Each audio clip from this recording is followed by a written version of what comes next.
Aujourd'hui, on va s'attaquer au manga, qu'est-ce qu'un manga et surtout comment reconnaître un manga d'un autre, un genre, un type de manga. On va voir tout ça aujourd'hui.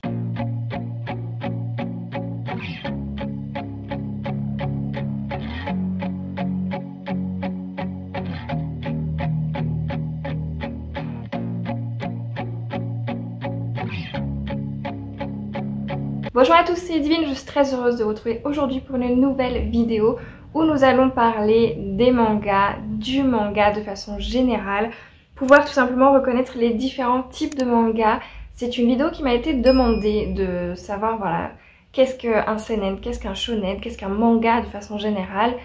Et on va voir que c'est pas hyper compliqué, on va voir tout ça ensemble. Je tiens juste à le dire avant qu'on ne me le dise, hein, je ne suis pas du tout une professionnelle, je n'ai pas fait d'études dans le manga, tout ce que je vais vous dire là c'est tout simplement le fruit de mes propres recherches, tout le temps où j'ai pu travailler au rayon manga, en discutant avec les clients, en discutant avec des personnes qui sont du coup fans de manga, voilà, donc tout ce que je vous dis là c'est tout simplement voilà, le fruit de plusieurs années de travail, de recherche aussi, à force de discussion notamment, donc j'espère que ça vous sera utile. Je tiens vraiment à le préciser, je vous dis tout ça en amatrice, donc il peut y avoir des erreurs évidemment. S'il y en a une, comme toujours, de toute façon, vous pouvez toujours dans le respect me corriger en commentaire, c'est tout à fait normal. Voilà, maintenant que ça c'est dit, on peut commencer. Et pour vous dire à quel point j'avais bien travaillé quand j'avais débuté en travaillant dans le rayon manga, j'avais fait une fiche, alors comme vous voyez c'est vraiment pas fini, hein, j'avais pas du tout pris le temps de faire la table des matières correctement, mais j'avais vraiment commencé une fiche afin de vraiment pouvoir savoir ce qu'est un manga et pouvoir conseiller mes clients le plus facilement possible et surtout de façon fluide. J'ai une mémoire très visuelle, donc en fait d'avoir fait ça, ça m'a permis de moi derrière pouvoir mieux retenir les choses, donc j'avais fait quel manga par type d'âge, et du coup c'est notamment à ce moment là que j'ai vraiment compris les différents genres, les différents types plutôt, parce que c'est pas la même chose de manga. Donc comme je vous le disais au niveau des sources, je peux pas vous dire de source exacte parce que c'était il y a plusieurs années, donc j'avais trouvé ça notamment sur internet, j'ai pas noté les sources puisque c'était, et c'est toujours d'ailleurs ce fichier juste pour moi, donc voilà, moi je vous redonne le fruit de mes recherches, mais au niveau des sources, c'était sur internet et encore une fois en parlant à des personnes. Donc on va commencer, qu'est-ce qu'un manga tout simplement. Je ne vais pas vous dire donc tout ce que moi j'avais noté à l'époque qui est un peu plus précis, mais de façon générale tout ce que vous avez besoin de savoir c'est qu'un manga ce n'est ni plus ni moins qu'une bande dessinée mais japonaise. Nous on connaît surtout le format, pour nous en tout cas, qui est normal de la bande dessinée, c'est-à-dire la bande dessinée belge. Et là, le manga, c'est tout simplement une bande dessinée japonaise, donc avec ce format beaucoup plus petit. Et surtout, l'autre grande nouveauté pour nous, c'est tout simplement qu'on ne lit pas de gauche à droite l'histoire, mais à l'inverse, de droite vers la gauche. Donc voilà, c'est exactement pareil que pour la BD que nous on connaît, donc belge, mais à l'inverse. Comme pour les BD belges, il peut y avoir différents types de mangas. Et dans un type de manga, il peut y avoir différents genres de manga. Et pour ce qui est du type de manga, il est convenu à l'avance par l'éditeur, tout simplement. Pour ce qui est de comprendre les différents types de manga, il faut déjà comprendre la différence entre les types de manga et les genres.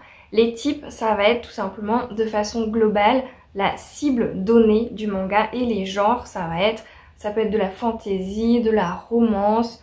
Vous voyez le truc quoi. Deuxième chose pour bien comprendre les types de manga, c'est qu'il faut bien connaître que le manga ne fonctionne pas du tout comme nous en France. Il y a donc au Japon, comme nous à l'époque, des feuilletons, des chapitres qui sortent dans un magazine, donc ça peut être une fois par semaine un chapitre de tel manga sort. Et en fait les lecteurs japonais vont découvrir les mangas de cette façon, en achetant un magazine, ils découvrent chapitre par chapitre le manga. Et si ça fonctionne bien, ils finissent par être le format manga comme nous le connaissons en France. Et c'est là que c'est très important de savoir ça, puisque tout simplement le type de manga vient de ces magazines, et ces magazines ont des publics cibles qui sont vraiment très précis. C'est-à-dire que vous allez avoir un magazine pour les jeunes adolescents garçons, vous allez avoir un magazine pour les adultes hommes, vous allez avoir un magazine pour la pornographie, vous allez avoir un magazine pour les jeunes adultes femmes et les jeunes filles. Voilà, donc il y a vraiment un panel de magazines qui cible de façon vraiment très précise un public précis. Et donc là est vraiment la différence et c'est de là que vient tout simplement les différents types de mangas que l'on peut voir dans les rayons. Et donc nous allons les voir tout de suite ensemble, mais pour vous en citer quelques-uns, vous avez le Kodomo qui est plutôt en France le Kids, souvent dans les rayons. Vous allez avoir le Shoujo, le Shonen et le Seinen notamment. Donc on comprend bien ici que en partant du Japon, les mangas, effectivement pour nous en France c'est un peu particulier parce qu'on a tendance à avoir se dire que c'est un peu sexiste, que vraiment on met les mangas dans des cases, mais c'est tout simplement parce que c'est de la base que ça part. On s'appuie tout simplement sur la façon de gérer les mangas au Japon pour le faire en France, même si vous allez voir que c'est un petit peu différent. Le premier que nous allons voir ensemble, il s'agit du Kodomo. Le Kodomo, c'est celui que je vous disais qui est souvent dans les rayons, pas du tout noté en France Kodomo, mais très souvent Kids ou enfants. Et là, il s'agit tout simplement de mangas qui vont être pour un public de 6 à 11 ans, que ce soit des filles ou des garçons. Le but ici est de divertir l'enfant. On va très souvent suivre un héros qui découvre la vie au cours d'aventures. Très souvent, ce héros est accompagné d'un animal ou d'amis. Parmi les plus connus, vous avez par exemple Pokémon. Deuxième catégorie très connue et que vous allez pouvoir retrouver dans les rayons, il s'agit tout simplement du shoujo. Et là, le shoujo vise plutôt un public féminin et ce sont souvent des jeunes filles.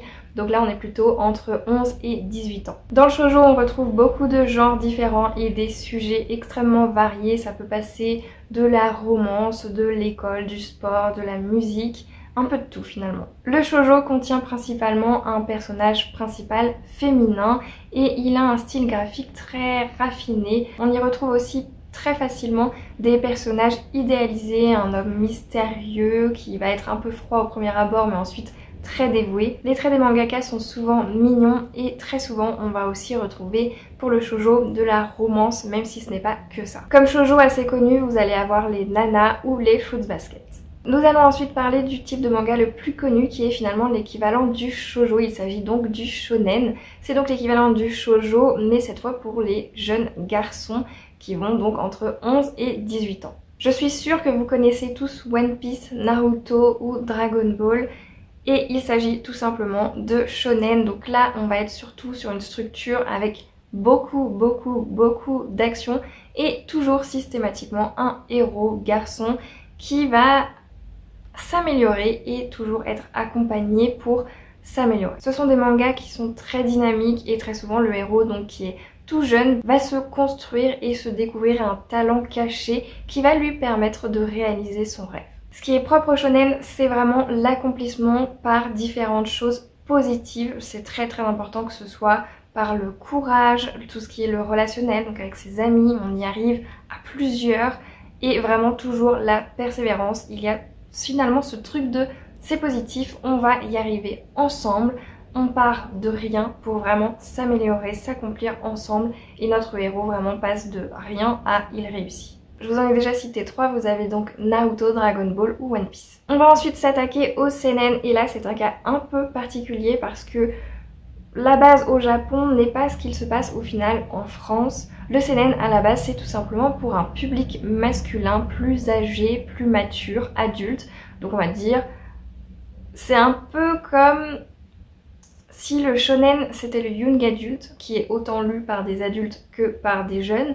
Et du coup le seinen c'est plutôt le adulte mais on n'est pas du tout, quand on dit adulte c'est juste une tranche d'âge, hein. C'est-à-dire qu'il n'est pas conseillé de les lire en dessous 16 ans à peu près, ça va dépendre des seinen mais en général c'est plutôt 18 ans. C'est surtout lié à la violence, aux sujets traités aussi qui peuvent heurter les plus jeunes mais je vous rassure pour l'avoir vu très souvent les seinen en France, il y a quand même des jeunes de 16-15 ans, parfois moins, qui vont voir dans le rayon seinen. Mais bon, là n'est pas la question, nous sommes donc ici pour le seinen au Japon, en visant un public vraiment masculin et plus âgé, donc à partir de 18 ans on va dire. Et là c'est tout simplement des sujets qui sont traités et qui sont beaucoup plus élaborés, plutôt plus maîtrisés qu'au shonen. Avec les seinen on tourne plutôt sur des personnages qui vont être plus réalistes, plus subtils, parfois difficiles à cerner, Et vraiment au niveau de l'histoire c'est plus réaliste et forcément beaucoup plus dur. Vous allez avoir beaucoup plus ce côté émotion, sentiment. On peut aussi avoir des histoires tout à fait tristes, en tout cas sombres, négatives, alors que pour le shonen on est plutôt sur il faut que ça se termine bien pour le personnage, pour le héros.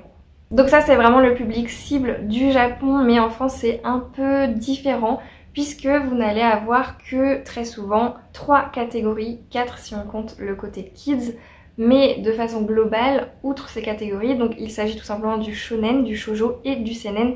Il n'y a pas en fait d'équivalent seinen pour les femmes, donc en fait ce qu'il se passe c'est tout simplement qu'en France, dans seinen, on met tout ce qui est pour un public adulte, femmes comme hommes. Il n'y a pas du tout cette différence, on n'a pas de catégorie adulte-femme en France, on a vraiment tout mis dans seinen. Donc c'est vraiment important de comprendre ça, ne cherchez pas en fait l'équivalent de seinen pour les femmes en France. Je pense que dans un magasin spécialisé peut-être que c'est le cas, mais en tout cas dans les grandes librairies que j'ai pu voir, c'est très souvent ces 3 catégories qui ressortent, plus le kids à côté. Autre chose importante à savoir également, c'est que entre la France et le Japon, les types de mangas ne sont pas forcément les mêmes. Ce qui peut être un shonen au Japon peut être un seinen en France et inversement. Par exemple, l'Attaque des Titans est un shonen au Japon mais c'est un seinen en France. Et à l'inverse, on a Tokyo Ghoul qui est un seinen au Japon et un shonen en France. Donc voilà, en fonction des pays, vraiment le type peut varier. Tout simplement, ça dépend des mœurs des gens en fonction de ce qu'on retrouve à l'intérieur.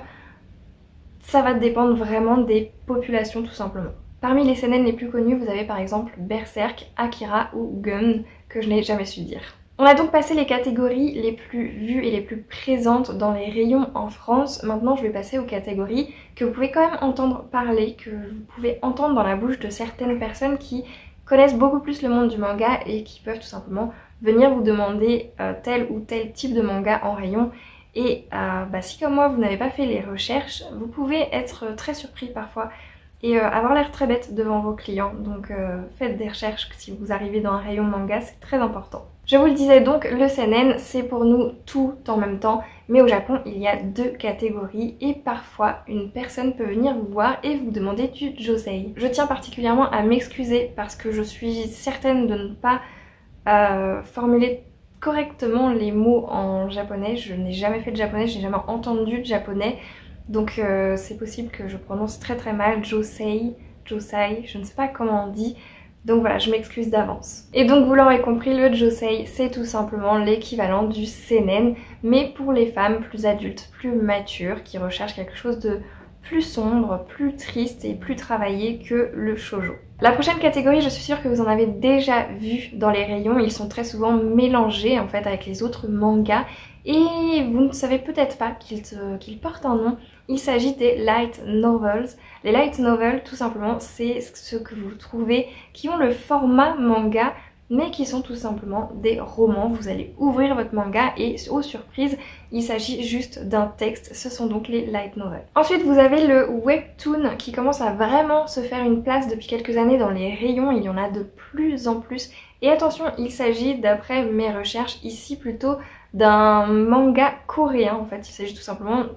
Ça ne veut rien dire ce que je viens de vous dire. Il s'agit tout simplement d'une bande dessinée coréenne et qui est disponible autant sur papier que sur écran, mais qui a d'abord été, il me semble, sur écran. Et à la base, donc, les bandes dessinées coréennes s'appellent des manhwa, M-A-N-H-W-A. Je préfère vous les plaire vu que je pense que ma prononciation n'est vraiment pas terrible. Donc vu que c'est en ligne, vous vous doutez bien que ce n'est pas fait de la même façon en fonction des planches, tout simplement, ce n'est pas fait de la même manière. Parmi les plus connus que vous avez très certainement croisé si vous allez très souvent ou moins souvent, mais dans tous les cas dès que vous allez dans un rayon manga, il s'agit tout simplement de Bâtard ou Solo Leveling. Ensuite on va passer à une catégorie qui est présente dans quasiment systématiquement tous les rayons où il y a des mangas, mais que vous ne verrez jamais forcément noter ces catégories. Il s'agit du ecchi et du hentai. Quand on parle de ecchi et de hentai, il s'agit là de mangas pour adultes, mais attention, pour adultes X, là on est vraiment tourné vers l'érotisme et le pornographique. Donc vous comprenez bien qu'ils sont très souvent en librairie cachés du regard des plus jeunes, soit en étant dans les étagères seinen, donc très souvent tout en haut du seinen, là dans les premiers en fait, et vous allez trouver ici vos hentai, soit tout simplement en étant sous les tables. Si vraiment vous les trouvez pas, n'hésitez pas à demander tout simplement au vendeur, au libraire qui est sur place. Je vous assure qu'on ne vous juge pas, en tout cas personnellement, vous lisez bien ce que vous voulez, hein, c'est un peu pareil pour tout finalement. Donc non, je pense pas que vous ayez à avoir peur de ça, même si on tombe pas toujours sur de bonnes personnes, ça on est bien d'accord là-dessus. Mais n'hésitez pas à demander, à précommander, à commander auprès de votre libraire si vous en cherchez et qu'ils n'en ont pas. Donc dans tout ça, je vous ai quand même donné 2 noms pour une seule catégorie, c'est qu'il y a une petite différence. Le ecchi va plutôt être tourné vers l'érotisme, quand le hentai va plutôt être tourné vers le pornographique. Et d'ailleurs ça porte plutôt bien son nom puisque hentai veut tout simplement dire pervers apparemment en japonais. Ensuite, autre catégorie que j'ai pu entendre à plusieurs reprises mais on n'en avait pas vraiment. En fait, je me suis rendu compte ensuite que c'était surtout rangé en shoujo. Je sais pas pourquoi.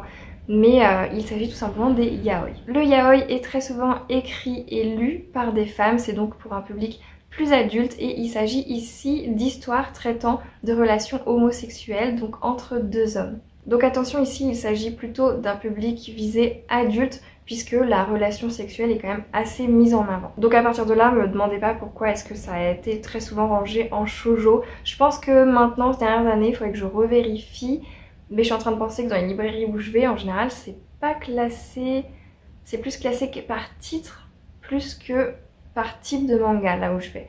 Donc il faudrait que j'aille voir un peu quand je bougerai un peu de voir dans les librairies en ce moment s'il y a justement cette inscription yaoi maintenant. Parce que de plus en plus, en tout cas ces dernières années, ça a été plus demandé je trouve. Dans la même veine mais tourné sur des relations lesbiennes cette fois, donc entre 2 femmes, il s'agit du yuri. Yuri, je sais pas comment on dit. Et figurez-vous que là aussi, c'est essentiellement lu et écrit par des femmes. Il y a toutefois ici une petite différence puisque la relation entre les femmes, la relation plutôt sentimentale, est beaucoup plus mise en avant par rapport au yaoi où là on va plutôt être sur une relation sexuelle mise en avant. Là dans le yuri, on est vraiment sur une relation plus sentimentale, c'est vraiment ça qui prime. Et voilà, j'ai fait le tour de tous ces types de mangas que vous pouvez le plus retrouver en France. Si j'ai bien compris, il y en a encore d'autres, ou en tout cas peut-être d'autres appellations. Moi je me suis vraiment axée sur ceux que je pouvais le plus retrouver en librairie en France, le plus qu'on pouvait me demander tout simplement. Et surtout de connaître ça si vraiment vous cherchez à travailler dans un rayon manga, BD, c'est hyper important de pouvoir définir ces différents types. Parce que parfois il y en a un qui arrive et vous savez pas trop où le mettre et on vous indique shoujo quand c'est un yaoi, ça peut être compliqué vu que c'est pas le même public cible tout simplement. Voilà, c'est très très important de pouvoir savoir ça parce que déjà vous avez l'air moins bête quand on vous demande un yaoi et que vous ne savez pas ce que c'est, mais ça arrive à tout le monde hein, je vous rassure. Mais surtout le plus important c'est surtout qu'un livre qui soit pour un public plus adulte ne tombe pas dans les mains d'une jeune fille, d'une adolescente finalement. Donc voilà, j'espère que ce petit tour du monde des mangas, de type de manga que vous pouvez trouver, vous a plu, que ça vous a intéressé, que ça vous a été utile aussi d'une certaine façon, que j'ai pu vous apprendre des choses. En tout cas, moi je sais que j'avais adoré apprendre tout ça. J'avais adoré en fait découvrir tout l'univers du manga pendant des mois et des mois. J'en ai bouffé des vidéos YouTube manga. J'étais vraiment on fire là-dessus. Donc bref, ça me fait vraiment très plaisir de pouvoir partager tout ça avec vous, de me replonger dans ce que j'avais fait finalement pour ça. Donc j'en suis très très contente. J'espère que vous aussi cette vidéo vous a plu, que ça vous a plu de m'écouter en parler, que vous avez appris des choses même si je l'ai déjà dit. Dans cette vidéo, je n'ai pas parlé de l'histoire du manga, je ne me sens pas assez calée pour l'instant là-dessus. Si jamais ça vous intéresse, n'hésitez pas toutefois à me le dire. Je ferai évidemment des recherches plus poussées. Moi aussi ça m'intéresse, c'est juste que jusqu'à maintenant j'ai jamais vraiment pris le temps de faire les recherches nécessaires à vraiment connaître l'histoire, même d'ailleurs des BD traditionnels belges comme on peut avoir en France. Je ne connais pas non plus l'histoire en soi. Donc ça pourrait être sympa de faire un petit tour de tout ça, donc n'hésitez pas à me dire si ça vous intéresse. N'hésitez donc pas à me dire si cette vidéo vous a intéressé, si elle vous a plu, si jamais vous lisez des mangas ou pas, pourquoi, quel est votre titre préféré par exemple si vous lisez des mangas, bref. Dites-moi tout ça en commentaire. En attendant vos retours sur cette vidéo, je vous remercie du fond du cœur d'avoir regardé jusqu'au bout. Et sur ce, je vous souhaite à toutes et à tous de très belles lectures et je vous dis à la prochaine.